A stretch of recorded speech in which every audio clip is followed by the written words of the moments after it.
3 tips for Christian couples to make your marriages stronger and avoid divorce. Christian couples should avoid divorce. You should stay together because you are already married to each other. If you decide to divorce, you will lose something very special in your relationship. It will no longer have a foundation to stand on. Your marriage will be unstable and your children will suffer. A study published in the Journal of Marriage and Family found that married couples with a no divorce promise report greater happiness than those without. A year after making their vows, the no divorce couples were more likely to be satisfied in their relationship than those who did not include this important promise. Avoiding divorce in Christian marriages can be difficult, but there are ways to do it. Here are 3 tips how to make your marriage stronger and avoid divorce. 1. Spend time together.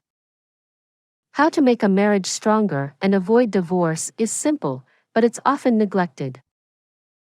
Making the time for your spouse to share an experience with you is a critical component of maintaining a long-term, happy marriage. It can take more than just quality time to keep your marriage strong.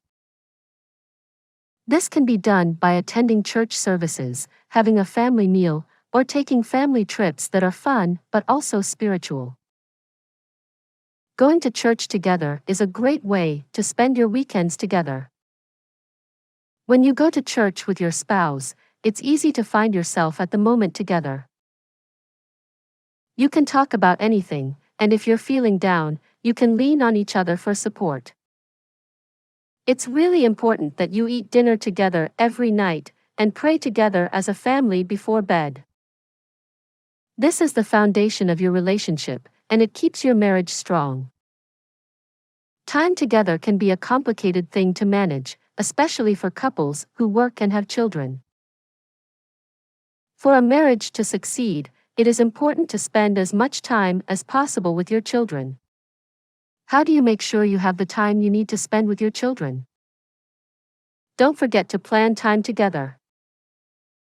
One of the biggest mistakes couples can make is forgetting to plan time together. Sometimes, you may feel like there is not enough time in the day to get everything done. If you are having trouble making time for your kids, take time to sit down and plan out how you are going to spend the day. This is the best way to ensure that you have time for yourself as well. 2. Husband, love your wife, and wife, respect your husband. Bible says in Ephesians 5:33, nevertheless let each one of you in particular so love his own wife as himself, and let the wife see that she respects her husband. The wife needs love, and the husband needs respect. Emerson Eggerichs, the author of Love and Respect, asserts women need love, men need respect. It's as simple and as complicated as that. He goes on to explain, it is important to note that the 2 most common problems in marriage are that men are not loving enough and women are not respectful enough. Eggerichs asserts that we need to give our spouses love and respect to be happy.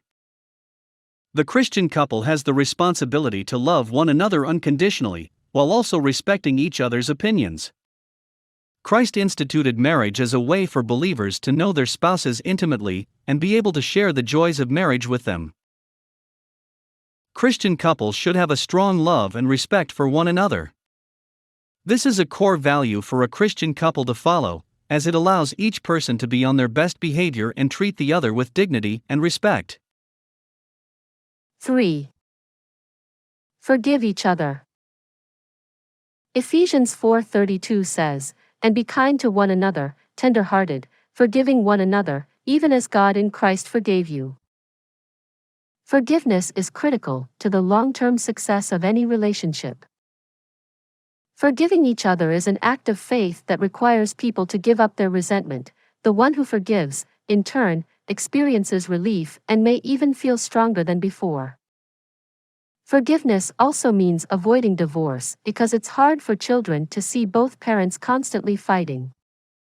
If you're having trouble forgiving your spouse for a specific offense, there are many ways to do so. You can forgive them directly, or you can forgive them indirectly. Direct forgiveness usually means admitting to yourself what they did wrong. Indirect forgiveness means acknowledging the fact that you were hurt by what they did without blaming them. If you want to forgive your spouse directly, you might say something like, "I'm sorry that I reacted the way I did when you lied to me." When people think about forgiving, they usually imagine themselves as victims or the object of abuse. They feel justified in not forgiving if they believe they have been wronged. But forgiveness is about being willing to let go of your right to be right and the other person's right to be wrong. It means you are ready to forgive yourself as well as the other person.